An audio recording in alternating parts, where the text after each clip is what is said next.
Breaking news आ रही है मुंबई से, जहां कोरोना की वजह से लॉकडाउन लग सकता है। मतलब कोरोना की वजह से मुंबई की रफ्तार एक बार फिर थम सकती है, क्योंकि वहां की मेयर किशोरी पेडनेकर ने कहा है कि अगर मुंबई में कोरोना के केस बढ़े तो लॉकडाउन लगाना ही पड़ेगा।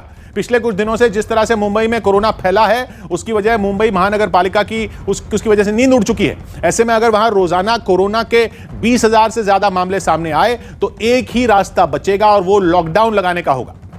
बड़ी खबर महाराष्ट्र से। महाराष्ट्र में पिछले 24 घंटे में 40,925 केस सामने आए हैं, 30 लोगों की मौत हुई है। वहीं महाराष्ट्र में ओमिक्रॉन वेरिएंट से 876 लोग संक्रमित। जो हमारा राज्य सरकार है और जो हमारा केंद्र से आने वाले जो नियमावली है, वो कह रहे हैं कि ऐसे ही 20,000 के ऊपर रुग्ण पाए जा रहेंगे तो लॉकडाउन लगाना जरूरी होगा। इस बीच कोरोना पर काबू पाने के लिए महाराष्ट्र और गोवा में सख्ती बढ़ा दी गई है। मुंबई महानगर पालिका ने इसके लिए दिशा निर्देश जारी कर दिए और कंटेनमेंट जोन पर खास ध्यान दिया, जिनमें कई बिल्डिंग और सोसाइटियां शामिल हैं।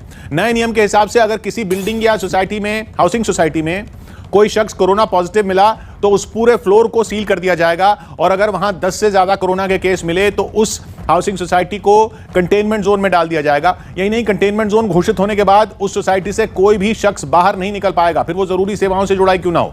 16 जनवरी तक रैलियां और धरना प्रदर्शन पर रोक। उत्तराखंड में रात 10 बजे से सुबह 6 बजे तक नाइट कर्फ्यू रहेगा। तीसरी लहर में कोरोना का डेंजरस मीटर जिस तेजी से बढ़ता जा रहा है, वो आपको इस ग्राफ के जरिए समझना होगा। केंद्रीय स्वास्थ्य मंत्रालय की ओर से हर दिन सुबह जारी किए जाने वाले इन आंकड़ों से क्लियर है कि सिर्फ एक हफ्ते में कोरोना के केसेस 5 गुना से ज्यादा बढ़ गए।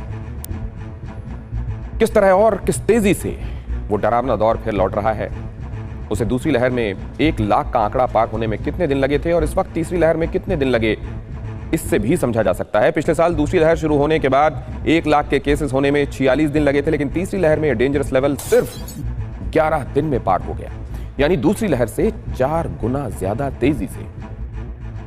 ओमिक्रॉन की वजह से आई संक्रमण की इस नई सुनामी से पूरी दुनिया बेहाल हुई है।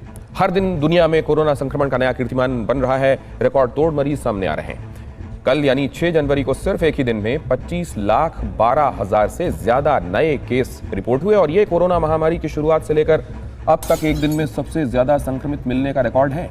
पिछले 24 घंटे में 7,162 लोगों की कोरोना संक्रमण से मौत भी हुई। मतलब यह कि ओमिक्रॉन की वजह से आई संक्रमण की नई लहर के कारण दुनिया में हर घंटे 1,04,000 से ज्यादा लोग वायरस की चपेट में आ रहे हैं और हर घंटे करीब 300 लोग अपनी जान